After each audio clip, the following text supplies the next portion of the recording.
Overall, I would say I have a negative view on change. I would view change as a positive thing because it almost always produces growth. Whether it's an individual or an institution or organization, it produces growth because when something is going through a change, there has to be an adaptation to that change, and the adaptation is what produces growth. This growth can allow the individual or the institution to operate at a higher level than it did before that change. There can also be a greater sense of understanding or knowledge that can come from that change. I think change is a good thing. I don't think we should always leave things the same. And I think it's better for our mental state, for all of us, that we change things up. And we shouldn't always have everything be the same in a continuous cycle.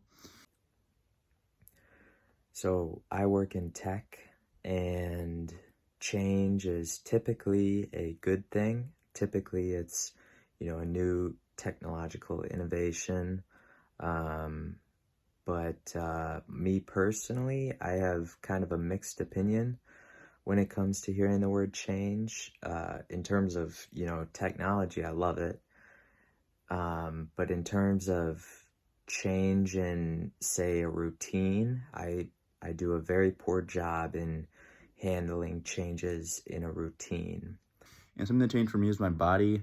I started going to the gym. My body got stronger. I got faster. My diet increased, and I feel as I'm a healthier person now. A recent change in my life, I just quit my job that I never thought I would have quit. I really loved it for a while, but then certain changes were made apparent, and so I quit.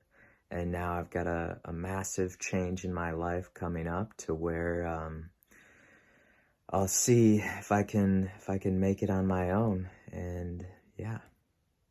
And one thing that I've noticed throughout the past year is that people have become more lazy and have used the COVID and possibly being sick as an excuse to not return to normal or do what they were accustomed to, like work or school.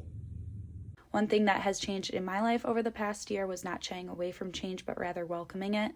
I have changed by realizing the person that God has created me to be. By honing into myself, I have found appreciation and acceptance for who I am. This has allowed me to hone into my own individual strengths rather than working off other people's strengths around me. And I have started to compare myself less and be more comfortable within any setting. As a result, I have been able to contribute my gifts well and be a more beneficial human in society.